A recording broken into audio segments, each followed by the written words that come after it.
So I am eager to hear from my next guest, the host of the Red Carpet Rendezvous podcast, and our very own entertainment correspondent, Lauren Conlin, joins us. Hey, Lauren, how are you? Yeah, I'm good. How are you? Well, what have you done to our boy Frankie? I don't know if you heard his commentary, but Oh, he is I heard it. perturbed. Okay, so I heard it, and look, I have a theory that maybe 15 years ago we were both out in Manhattan. He asked me out, came on to me at a bar, and I turned him down. That's all there is to it. So I'm totally Wow! kidding. Holy Yep, mackerel, that's what Lauren! I'm thinking Just when here. That just he's when like, you I think remember her. just when you think one of the guests on the show might take the high road with Nope. the managing editor of the show, she hmm backs herself up and Yeah, then I fight dirty, she John. backs I mean, it's herself on. up It's and on, she Frank. comes Bring off the it. top rope like Jimmy Superfly Snooker and drops Yep. one on Frankie's head. And I don't know if Yeah. I don't know if Frankie's watching, but I don't wow. know. That's my theory. That's my theory. I Could was like, that I'm good here. Sorry. could that have happened? It very well might have. I mean, I have a horrible memory, so Oh, but I don't remember, but I don't doubt that it happened. you don't have any specific recollection, Miss Conlin, of an encounter with Frank Morano, where you No, rejected his no. advances. Yes, no, not anything specific, but like I said, I believe it probably happened. Wow. Okay. Yeah. Yeah. Well, you That's know not what happened for me and you? You know what happened? no. You don't know what happened. No. Well, I mean, us two, Okay. made Money Heist the number one show on Netflix. Yes, I actually just read an article that Money Heist, the new season, got more viewers than The Tiger King. Can you believe that? That's what I'm talking about. Don't let me get ahead of you now. I'm saying no one heard of Money Heist a few weeks ago. You brought it up. I did. I talked the bait. We said let's start watching it. We talked about it last week again, and Yep. all of a sudden word got out, and now it's the number one most viewed show on Netflix. That's I crazy. know. Isn't that crazy? And the thing is, I am just about finished with season one, and I don't love it. I like it. I like it. It's fine, but I don't have that urgency that I want to like throw my kids in their bed and just and get right to Netflix and turn it on. So I don't know if I'm going to continue right now. Oh wow! All right. Well, if you take a break, I would just say you might want to take a look at Peaky Blinders. Yeah, I tried that. Very I nice stopped period after piece. episode two. No, I thought Peaky Blinders you needed about 3 or 4 episodes to understand the language and the accent and to actually be following. But Yeah. one of the beautiful things with watching stuff on demand is, and I find myself doing it a lot more, is you can just say, wait, what did he just say? And you can go back, like, you know what I mean? Like 20 Yes, seconds and hear them make it a little louder and say, oh, shit. And sometimes I there's little you're so things hidden right. in there, um, even hmm like in the movies, or sometimes when you're watching a movie at home, the audio's not always like great broadcast audio, so you lose like muffled things in there. I just go hmm back and listen to it again and say, "Ooh, what was Yeah, that?" that's the beauty of 2020. We can do that. It's great. But I told you about this show. I'm watching Goliath on Amazon Prime. Yep. I actually just finished season three, which is the most recent season. The show premiered in 2016, season one. It stars Billy Bob Thornton, and he plays a disgraced drunken lawyer that gets a big case that sort of brings him back on top. And I think that this show is right up your alley. I think you would love it. I actually did my first podcast on it this past October as well. I got to interview Billy Bob Thornton at the Tribeca TV Festival, and they actually just signed on for season four. So I think that that should be your next show. And I am so confident that you are going to like it.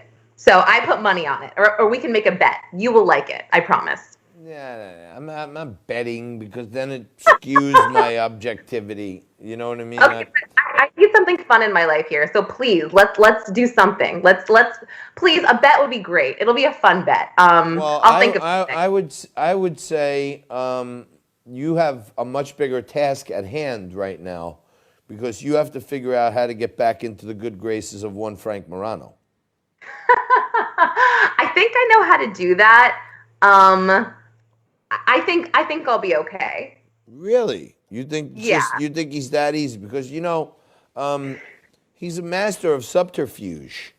And he's good at muddling his message, but getting the point across. This was a flagrant outward attack on you, and I think in the legal place they call it open and notorious. He did it right for all to hear. Yeah, I mean, Frank knows I can handle it. And he wanted to start a full-on war, so he's got it. Oh, and we're deeming this a foreign war due to the fact that you're in Vermont. Yeah, I'm in New Hampshire, Being that you're in New Hampshire, then it's a territorial war. Yeah, don't worry. When we're back in studio, when we're all back, under the same roof, it's on.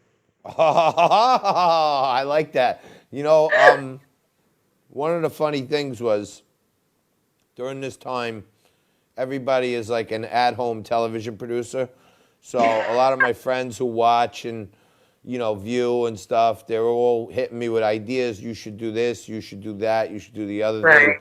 And one of the funnier ones I heard was they said that all the Democrats and Republicans that are fighting on social media now, like going back and forth and everyone's hating each other, somebody suggested that I find the best ones that are really hating on each other and have like amateur boxing matches. We'll let them have an actual boxing match in the studio and settle it once and for all. Oh my gosh, wait, but are you suggesting also that Frank and I have a boxing match?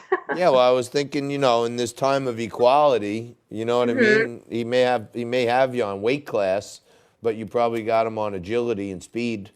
Yeah, I'm not scared at all. You're not scared. I'm good. I would definitely take that challenge. What else is good series wise? I'm out. I watched all five Peaky Blinders. I watched all four Money Heists. I watched all four Ozarks. Oh, you did? You finished Money Heist totally? What did you think of the whole thing? Great. Does it get so much better? I have something to look forward to now. I want to see season 6 of Peaky. I want to see season 6 of Ozark, and then I got to see more of Money Heist too. It's big. Right. Well, I just watched something on Netflix that was also in the top 10 that was a bit of a letdown. It was called Unorthodox. So I wouldn't recommend it to you. I'm glad I watched it.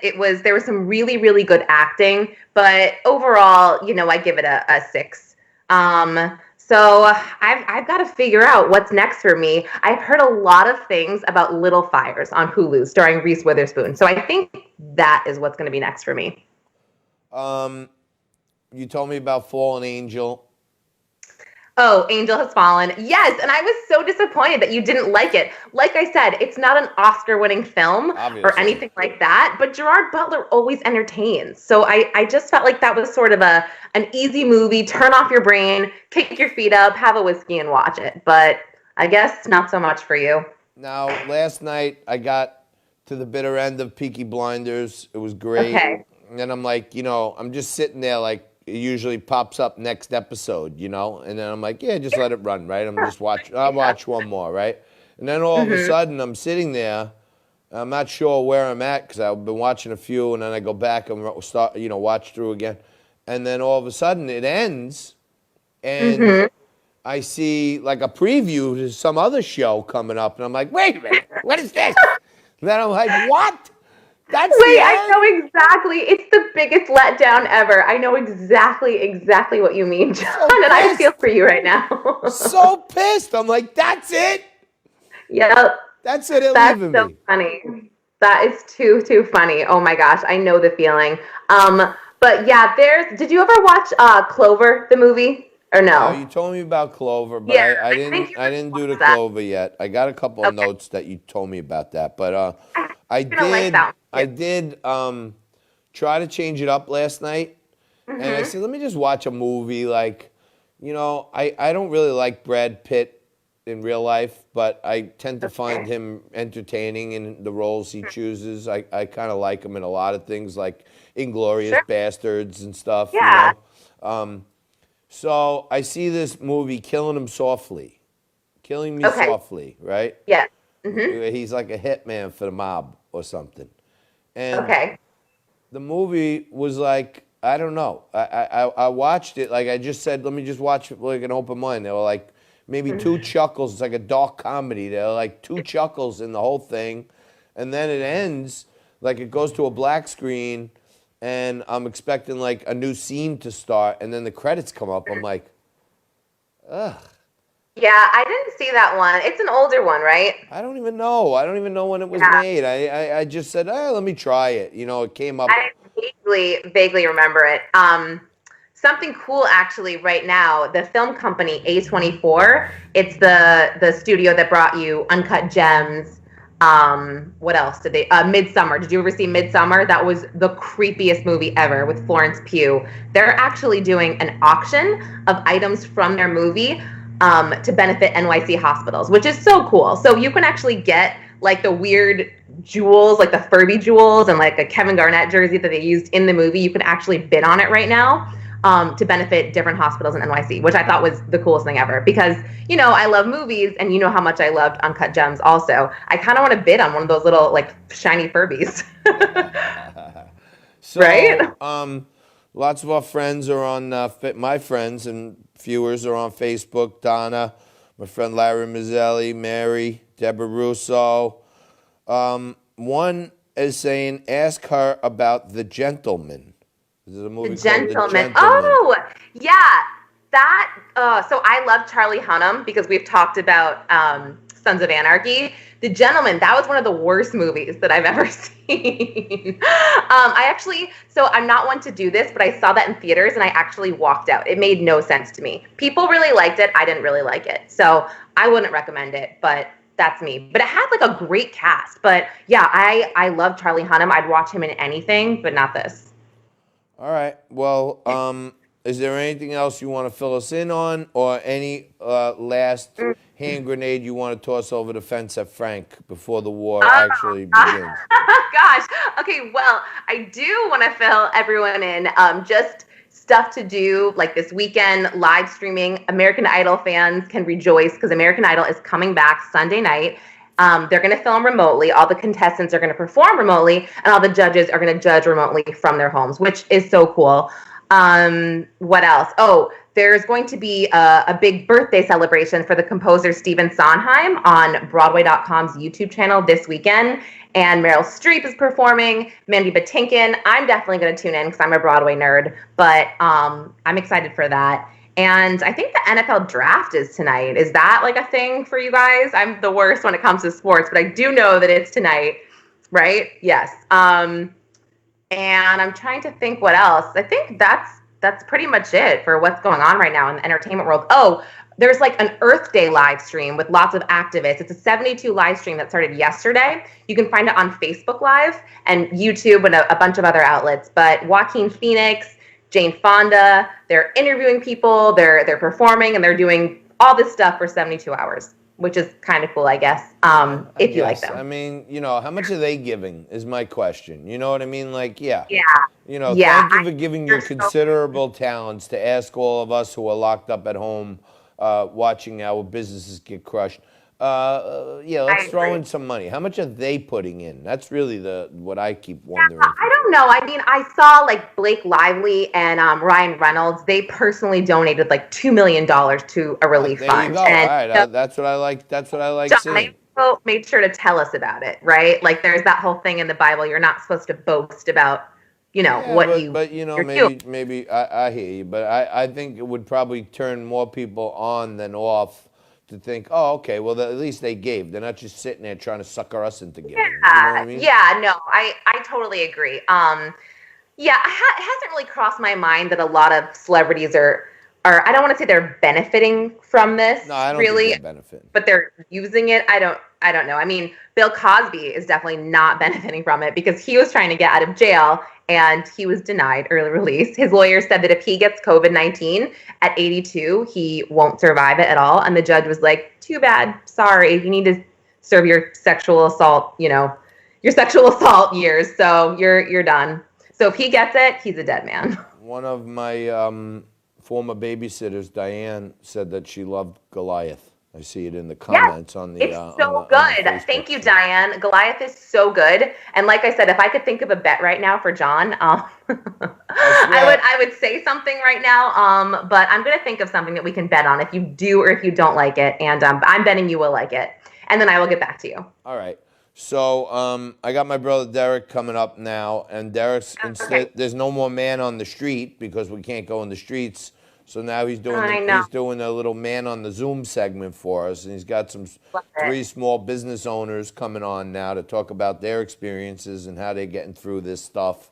Oh, that's so nice. Oh my gosh, that's so nice. But today, on the different Facebook streams I see, I also actually pinned out 3 of our former childhood babysitters, Derek and I.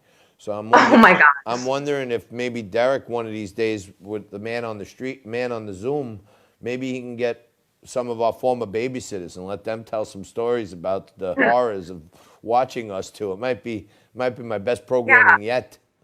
I was gonna say, did you guys just beat the crap out of each other constantly? I feel like you're really close in age, and and I feel like that might just happen with boys. Now, yeah, I mean, you mean up until now? Yes, exactly. That's so funny. Wait, what pants are you wearing? No, I got sweatpants on today. It's just Okay, well, I'm wearing no pants, so just kidding. Oh, I'm just kidding. all right. Well, Lauren, thank you so much. I really appreciate it. She's been keeping me going with good suggestions. Then I try. Everything she gave me so far was worth my time. So that's important. Good. Not my time isn't worth very much right now because I have tons of it on my hands, but still, it was worth the time. So funny. I hope you see Goliath. Thank you so much for joining us. I'll keep in touch with you, and next week we'll see between now and then if Frankie returns fire. Okay. We'll see. Thank you. That's Lauren Conlin. She's the host of the Red Carpet Rendezvous.